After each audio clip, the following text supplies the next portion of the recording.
Bueno, y ahora a la vuelta de la pausa seguimos en Crónicas de la Calle y con la doctora Medina, que ella nos está explicando los distintos tipos del delito de abuso sexual infantil. Y en esta categoría, ¿cuál es el que prevé la escala penal la más alta? En realidad la más alta son aquellos delitos de índole sexual que culminan con la muerte de la víctima. Luego van a existir también los delitos de abuso sexual con acceso carnal calificado, sea por la situación de preeminencia del autor, por su relación con la víctima, porque convive previamente con ella. Bueno, hay diferentes agravantes, ¿verdad? También está severamente castigada desde la reforma lo que es la promoción y facilitación tanto de la corrupción como de la prostitución de menores cuando ésta sea agravada. Tiene un mínimo de 10 años de prisión y va a ser agravada también por casos de ser ascendiente o tener un vínculo el autor con la víctima, como también en todos aquellos casos donde hay engaño, violencia, intimidación, en donde es más severamente castigado el delito. Al hablar del vínculo entre victimario y víctima, en esta clase de delito, en el capítulo que vos desarrollas, se ve que, bueno, por un lado está el tema de intrafamiliar, que muchas veces los delitos tienen, el victimario es conocido pariente de la víctima. Y por el otro lado también hace referencia a que muchas veces los victimarios son aquellas personas que tienen trabajo en el que tienen mucha relación con los chicos, como ser pediatras, transportistas escolares. Esto es, ¿por qué sería algo? Esto se da así, además de los pediatras y transportistas escolares, hay también casos de quienes tienen a su cargo la guardia de un menor en los institutos de menores, o lo que conocemos también de esos institutos tanto correccionales como que tienen la guarda.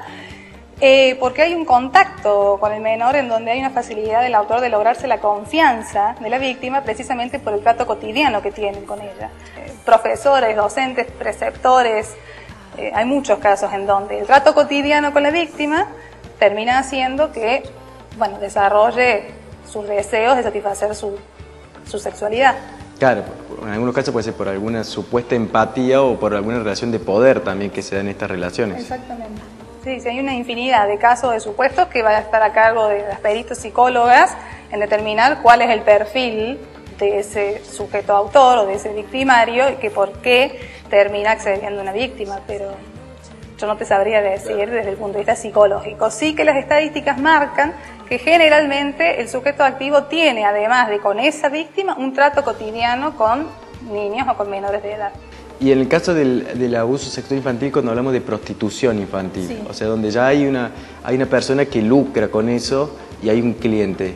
En este caso, ¿ustedes cómo analizan al cliente? O sea, ¿cuál debería ser? Porque siempre está en discusión el tema de que sin demanda no existiría este tipo de delito. ¿Cómo se debería analizar la situación del cliente? Es muy difícil la situación del cliente porque el cliente siempre es tratado como algo secundario o como un eslabón que no se tiene en cuenta, cuando en realidad, como bien decís, es lo principal.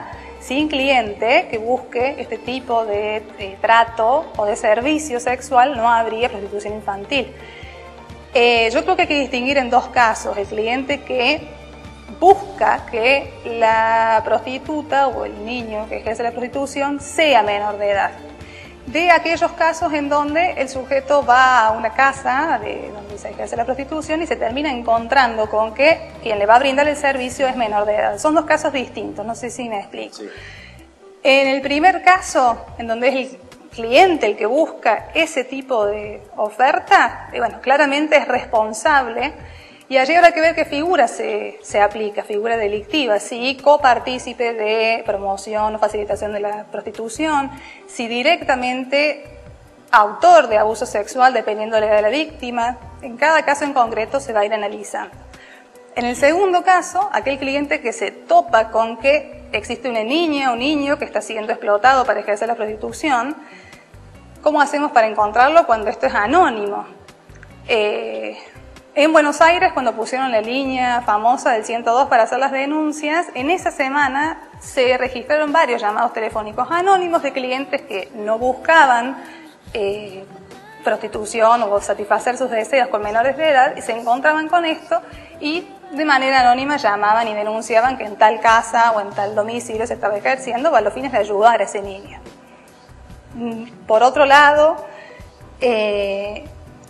yo conozco que en pocas sentencias se logra dar con este cliente. Entonces, cuando se ve con el cliente, será decisión tanto del fiscal como de los vocales de cámara, de los jueces, decidir qué figura se le va a aplicar a ese cliente. A pocas veces sujeto a investigación el cliente, sino el explotador, el investigador. Exactamente.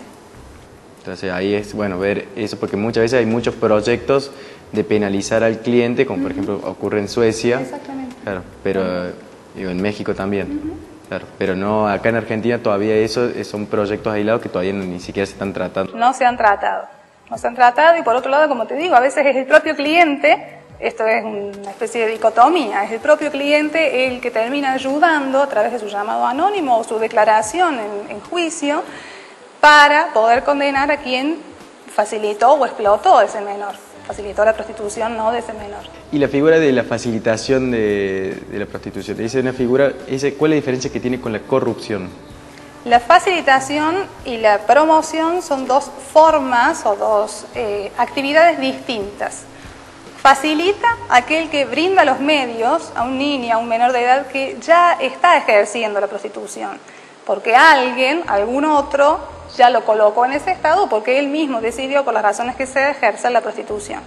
Aquel que le facilita los medios, dándole una habitación, dándole los clientes, proporcionándole la seguridad, entre comillas, para que pueda ejercerla, es el facilitador. Claro, le da los medios. Le da todos los medios necesarios para que pueda ejercer una prostitución que el sujeto, niño, ya eligió, sea de motus propio, porque alguien lo obligó a ejercer esa prostitución. Detrás de, entonces, el facilitador va a haber una persona que promovió esa corrupción, es decir, lo colocó en ese estado, porque él antes no ejercía la prostitución. Son pocos los casos en donde los niños deciden voluntariamente, sin que nadie los obligue ni los incentive, a ejercer la prostitución. Por eso digo que en la mayoría de los casos va a haber un promotor, es decir, quien coloca en ese estado al niño, más un facilitador o bien promotor y facilitador en la misma persona. Who can tell me, hands up, 9 times 8? Sally, do you know the answer?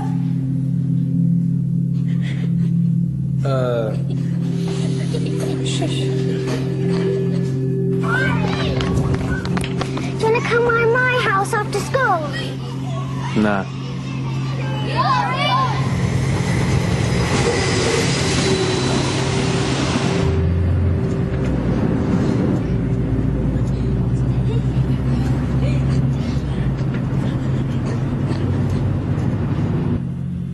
Sally, you're not eating again. What's wrong?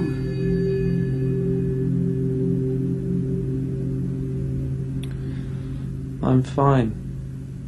Can I go now?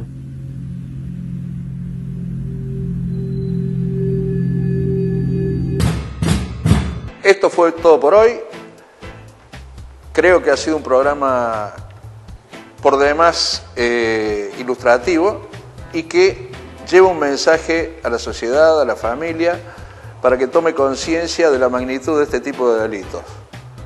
Ahora, en el próximo programa vamos a tratar algo que un poco está encadenado a este tema.